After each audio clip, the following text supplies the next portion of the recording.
வணக்கம்.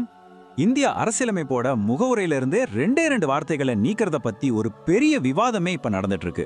வாங்க, இது ஏன் இப்போ ஒரு பெரிய புயலை கிளப்பியிருக்குன்னு நம்ம ஆழமா பார்க்கலாம்.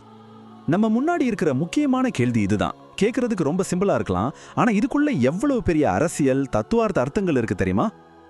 சரி, நாம என்னென்ன பார்க்க போறோம்னா, முதல்ல இப்போ என்ன நடக்குது, அப்புறம் இந்த வார்த்தைகளோட வரலாற்று பின்னணி என்ன, இதை நீக்கணும்னு சொல்றவங்க நீக்கக்கூடாதுன்னு சொல்றவங்களோட வாதங்கள் என்னென்ன, இதோட சேர்த்து இன்னொரு சுவாரஸ்யமான மசோதாவையும் அதோட தாக்கத்தையும் நம்ம பார்க்க போறோம்.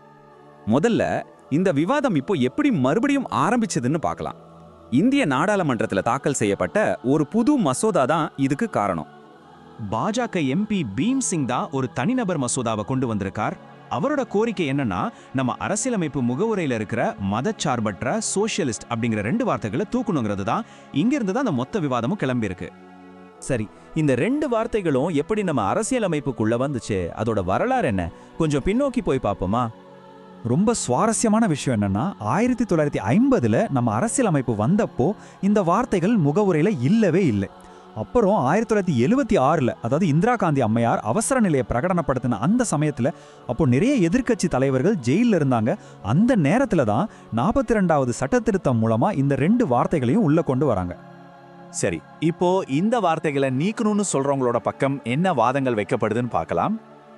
அவங்களோட முதல் பாயிண்ட், இது ஒரிஜினல் கான்ஸ்டிடியூஷன்ல இல்ல. ரெண்டாவது, எமர்ஜென்சி சமயத்துல ஜனநாயக முறையில இல்லாம இதை சேர்த்திருக்காங்க. அது மட்டும் இல்லாம சோவியத் யூனியனை குஷ்படுத்துறதுக்காக சோஷியலிசம் வார்த்தையையும் ஓட்டு வங்கிக்காக மதச்சார்பற்ற வார்த்தையும் சேர்த்ததா ஒரு குற்றச்சாட்டும் இருக்கு. அதனால இதை நீக்கிறது மூலியமா முகவுரைய அதோட பழைய ஒரிஜினல் நிலைக்கே கொண்டு வரலாம்னு அவங்க சொல்றாங்க. அவங்களோட வாதத்துக்கு வலு சேர்க்கிற மாதிரி நம்ம அரசியலமைப்பு சட்டத்தை உருவாக்குன டாக்டர் B.R. அம்பேத்கரே சோஷியலிசம் என்ற வார்த்தையை சேர்க்கறதுக்கு எதிராக இருந்ததா சொல்லப்படுது. ஏன்னா ஒரு குறிப்பிட்ட அரசியல் கொள்கையை அடுத்த தலைமுறை மேல திணிக்க கூடாதுன்னு அவர் நினைச்சதா சொல்றாங்க. சரி, இப்போ நாணயத்தோட மறுபக்கத்தை போப்போம். இந்த வார்த்தைகள் கண்டிப்பா இருக்கணும்னு சொல்றவங்களோட கருத்து என்ன? அவங்கள பொறுத்த வரைக்கும் இந்த வார்த்தைகளை நீக்கிறதுங்கிறது நம்ம அரசியலமைப்போட அடிப்படை சுபாவத்தையே மாத்திர மாதிரி. எல்லா குடிமக்களுக்கும் சமத்துவத்தையும் சமூக நீதியையும் இந்த வார்த்தைகள் தான் உறுதி செய்யுது. குறிப்பா காங்கிரஸ் கட்சி இதை இந்தியாவோட பன்முகத்தன்மை மேல தொடுக்கப்பட்ட தாக்குதலா பாக்குது. சோ இது வெறும் வார்த்தைகள் இல்ல, நம்ம நாட்டோட அடிப்படை கொள்கைகளுக்கு நாம கொடுத்த ஒரு சத்தியம்னு அவங்க உறுதியா நம்புறாங்க. சரி, இந்த பெரிய அரசியலமைப்பு விவாதம் ஒரு பக்கம் நடந்துட்டு இருக்கட்டும். இதுக்கு நடுவுல பார்லிமெண்ட்ல இன்னொரு இன்ட்ரெஸ்டிங்கான தனிநபர் மசோதாவும் தாக்கல் செய்யப்பட்டிருக்கு. அதுதான் தொடர்பு துண்டிக்கும் உரிமை, அதாவது ரைட் டு டிஸ்கனெக்ட். சிம்பிளா சொல்லணும்னா, ஆஃபீஸ் டைம் முடிஞ்சதுக்கு அப்புறம் வேலை சம்பந்தமான ஃபோன் கால்களுக்கோ இமெயிலுக்கோ பதில் சொல்லாம இருக்கிறதுக்கு ஊழியர்களுக்கு உரிமை கொடுக்கணும்னு இந்த மசோதா சொல்லுது. தேசியவாத காங்கிரஸ் எம்பி சுப்ரியா சுலே தான் இதை கொண்டு வந்திருக்காங்க. இந்த மசோதா என்னெல்லாம் செய்ய நினைக்குதுன்னா, 1, வேலை நேரத்துக்கு அப்புறம் பதில் சொல்லாம இருக்க ஊழியர்களுக்கு உரிமை கொடுக்கணும். 2, அவங்களோட தனிப்பட்ட நேரத்தையும் மனநலத்தையும் மதிக்கணும். 3, அப்படி பதில் சொல்லலேங்கிறதுக்காக அவங்கள வேலையை விட்டு தூக்கவோ தொந்தரவு செய்யவோ கூடாது.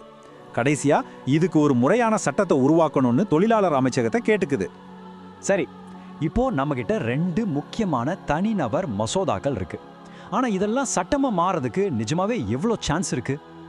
முதல்ல நாம ஒன்னு புரிஞ்சுக்கணும், இந்த 2மே தனிநபர் மசோதாக்கள். அதாவது ஆளுங்கட்சியில அமைச்சரா இல்லாத ஒரு எம்பி கொண்டு வர்றது. இதோட முக்கிய நோக்கமே ஒரு பிரச்சனைய பொது கவனத்துக்கு கொண்டு வர்றது தான். இங்க ஒரு முக்கியமான புள்ளிவிவரம் இருக்கு. 1970ல இருந்து இப்போ வரைக்கும் இந்தியாவில் 15க்கும் குறைவான தனிநபர் மசோதாக்கள் தான் சட்டமா மாறி இருக்கு. அப்போ பார்த்துக்கோங்க, இந்த மசோதாக்கள் ஒரு பெரிய விவாதத்தை கிளப்புமே தவிர சட்டமா மாறதுக்கான வாய்ப்பு ரொம்ப ரொம்ப கம்மி. அப்போ இந்த முழு விவாதமும் நம்மள ஒரு முக்கியமான கேள்விக்கு கொண்டு வந்து நிறுத்துது. அரசியல் அமைப்புங்கிறது என்ன? அது ஒரு தடவை எழுதிட்டா மாத்தவே முடியாத ஒரு அஸ்திவாரமா, இல்ல காலத்துக்கு ஏத்த மாதிரி சமூகத்தோட தேவைகளுக்கு ஏத்த மாதிரி தன்னை மாத்திக்கிட்டே இருக்கிற ஒரு உயிருள்ள ஆவணமா? நீங்க என்ன நினைக்கிறீங்க? இந்த கேள்வி அந்த 2 வார்த்தைகளை விட ரொம்பவே ஆழமானது.